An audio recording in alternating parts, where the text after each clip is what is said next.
कारण आत्ताच्या घटनेला मला जी माहिती तिच्या मामांकडनं मिळाली, की त्या पूर्ण नातेवाईकांनी ठरवलं, की आनंद गरजेच्या घराच्या बाहेरच अ, असा हा अंत्यविधी करायचा. खरं तर मला हे बिलकुल पटण्यासारखं नव्हतं.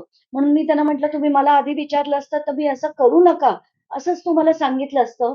पण अंत्यविधी तिथे करायचं ठरवलं. मग त्याच्यात बाचाबाची झाली. काही माध्यमं तिथे पोहोचल्यानंतर तुमचे कॅमेरा फोडून टाकू इथपर्यंत त्यांची मजल गेली. मग त्यानंतर ते त्यांनी पूर्ण उचलून लाकडं-बिकडं जी होती, ती थोडी डिस्टन्सवर नेली.